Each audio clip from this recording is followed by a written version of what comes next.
Chest na lahat, ha? Yes po, ma'am. Oo, ganda ng chest voice mo. Huwag ka mag-shift. Apa. Okay na yan. What triggers you? Iba kasi yung may potential. Ba't ka pa lang ng tanong? Ano, better ba? What do you mean by that? Sabi, nag-uusapan natin yung mga bagay na maaaring mga triggers sa inyo.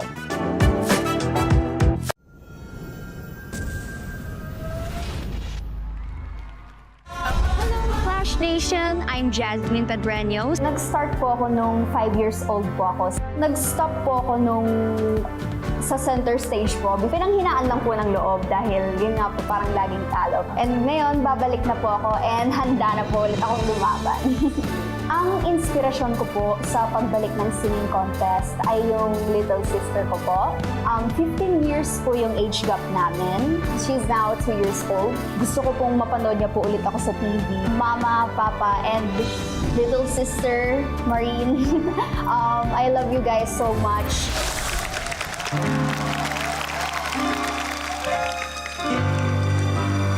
Paano ba ito? Paano kung wala ka na? Paano ba mag-isa? Wala nang makasama ka. Kung paano'y limot ko na. Bago ka lumisan, sana'y maturuan mo na iwasan ang bawat nakasanayan ka at limutin na ang maghintay lagi sa'yo. Paano ba ito?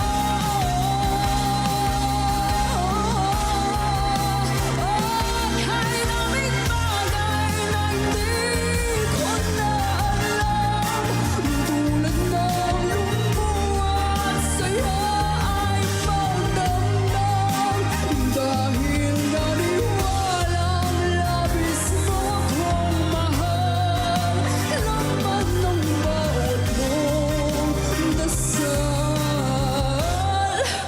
Paano ba? Paano ba?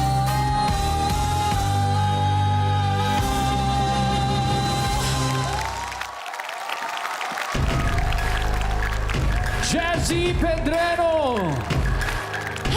Pakinggan na. Oo. Alright. Pakinggan natin ang sasabihin ng ating Clash panel. Jazzy, are you an alto? Yes po. Okay, sir. Hi, Alto alto. Okay, great. Kahit na alto or bass, kailangan meron pa ring hinahanap na either yun nga, emotion or stage presence or parang kung nafe-feel ba talaga yung song. Na-feel ko naman yun, pero from the beginning to the end of the song, parang yung style mo, isa lang. Solid naman, pero medyo naging monotonous for me. Pero your voice is good. Pero it needs to be exciting kasi lahat sila kailangan madala mo, ma-overpower mo lahat. No matter what your voice is. Thank you very much. Jazzy, minsan 'di ba parang pag nanonood ka ng show or any concert or performance habang nagpe-perform ka, 'di ba parang kumalungkot yung kanta minsan, malungkot. Tapos sana bibigyan natin ng konting na-excite ka, tapos nalulungkot ka ulit, tapos masaya ka ulit hanggang sa malito ako habang nanonood ng performance. Pero anyway, maganda ang iyong performance. Thank you po. So parang pag sinabi natin na paano, parang paano ko nga ba ito kakantahin na hindi ako ma-associate kay Dulce? O dapat man lang mapantayan ko o malagpasan ko ang pagkanta ni Dulce. Sa dami na po ng kumanta ng paano, sana nagawaan mo ng sarili mong jazzy version. Yun lang naman ang gusto kong mangyari. Yan. Thank you, Clash Panel. Judges, sino ang dadalhin nyo sa Top of the Clash? Ang napili namin na mananatili ay si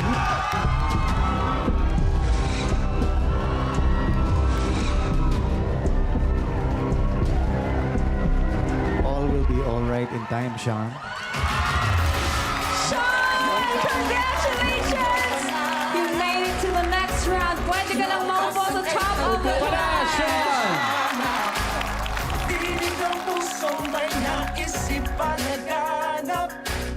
I'm thankful and grateful kasi kahit pa paano nakapasok ako ng top 24. Molly, Chloe, Luis, and Kyle.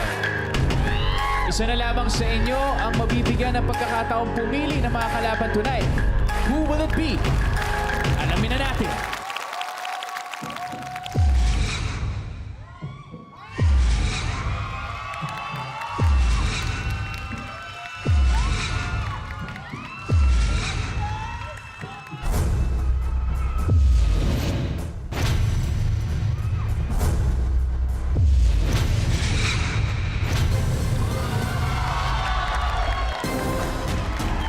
Molly! Hello, Molly. Tatanungin kita, sino ang gusto mong kalabanin? Pero parang kailangan pa ng time to decide. Sino ang pipiliing kalaban ni Molly? Malalaman natin yan sa pagbabalik ng The Clash! Isa laban sa lahat!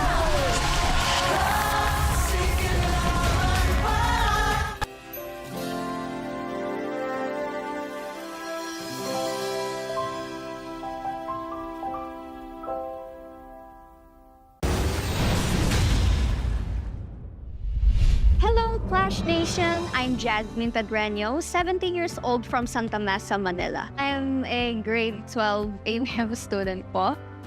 And I'm with honors naman po. Enjoy na po ako ng contest sa TV, schools, malls, and barangay po. And then, nag-stop po ako nung before pandemic. Parang pinanghinaan lang po ng loob dahil yun nga po parang laging talo. Pero ngayon, babalik na po ako and handa na po ulit akong lumaban. Ang inspirasyon ko po sa pagbalik ng singing contest ay yung little sister ko po. 15 years po yung age gap namin. She's now 2 years old. So, eto po yung lucky charm ko po. Picture namin ng baby sister ko po. Ayan. Ever since she came, parang naging inspirasyon ko po talaga siya. At gusto ko pong mapanood niya po ulit ako sa TV. Kasi tuwing yung dati pong mga sinalihan ko po, pinapanood po namin sa kanya and talaga pong tuwang-tuwa siya at sumasabay po sa akin sa pag-awit po. So, yan po. Siya po yung lucky charm ko and yun po. Lagi ko na po itong dala-dala. Sumali po ako sa The Clash dahil gusto ko pong ma-develop yung sarili ko po. And yun po, madagdagan po yung confidence ko po. At alam ko po yung pagsali ko dito is malaki pong opportunity and tulong na po ito sa akin. Ako po yung dapat manalo kasi po talagang ngayon po medyo confident na po ako. I believe that medyo mas nag-improve naman na po ako ngayon, hopefully. And I want to help my family po. Siyempre po, nadagdagan na rin po ng isa, which is my sister po. And yun po sa financial and sa, yun nga po, pag-aalaga. And sa studies ko po. I look forward to meet or have a collab again with Miss Juliana San Jose po. Kasi nakasama ko na po siya dati sa Top Star TV, GMA, kiddie show po. And yun po, she's so kind and so fun to be with. And she's a good singer po. I believe that when I'm with her, yun po, mas mag-improve ako and talagang mag-e-enjoy po. Mama, Papa, and little sister, Marine. I love you guys so much. And ayan, nandito po ulit ako ngayon. And thank you so much po sa support at kaya to. You have a beautiful voice. I felt your emotion. Idol mo ba si Dulce? Opo. Okay. I want to see who Jazzy real voice is. I'm hearing the Dulce voice.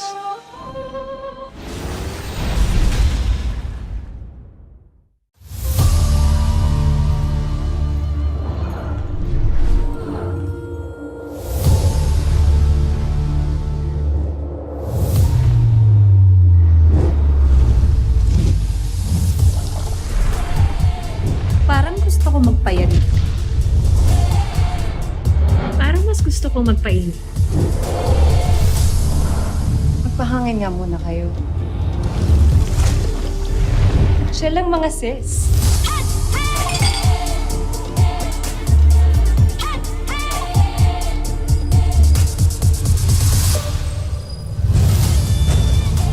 Ayan na sila. Very promising.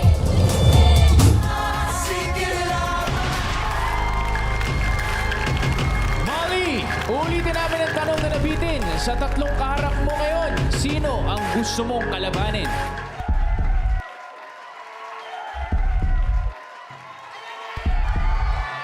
Ang kakalabanin ko po ay si...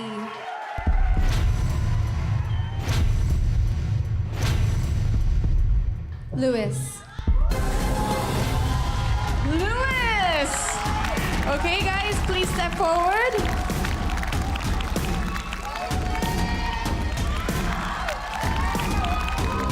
Which means, Chloe and Kyle, kayong dalawa ang huling maghaharap ngayong gabi. Alright, Luis, ikaw ang hinamon ni Molly. So, nasa iyo ang desisyon kung sino gusto mong mauna. Ang desisyon ko po ay ako po mo. Yun! Huwag na natin patagalin pa. Ito ang round 1. One-on-one. Molly versus Luis. Let the clash begin! Parang naikot ko na lahat for myself. Parang bibigay ko na yung best ko dito sa The Clash. Siyempre, tumatanda na din po, need ko na rin magtrabaho. Ako lang nagbigay sa sarili ko ng ultimatum na ito na yung last contest. Pag sumasali ka po kasi ng contest, nandun yung pressure, maglalabas ka din ng mga funds, and siyempre yung pagod din sa pag-iisip ng songs. Matagal din akong lumayo. Pero nung napanood ko, yung commercial ng The Clash, sabi ko parang ito na. Try ko ulit for the last time.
maaari lang magtampi kapag walang nakatingin. Hayaan mo lamang umibig ang isang pusong humihingi ng isang gabi.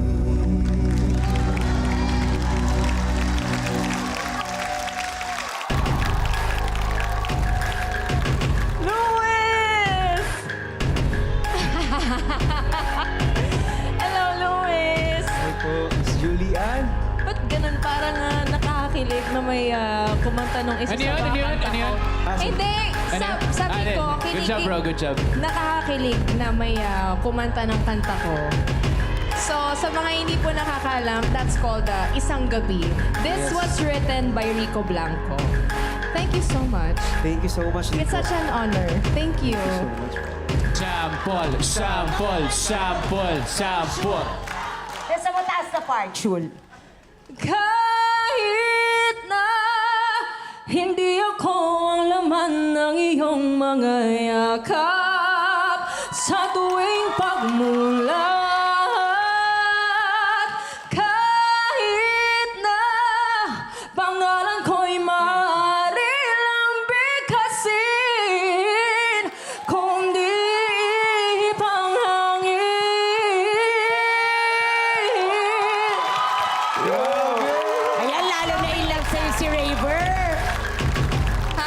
Oo, tinan mo. Siyempre, pakinggan natin ang masasabi ng ating Clash panel. Napaka-emosyonal ng iyong pagkakakanta nitong Isang Gabi. And congratulations kasi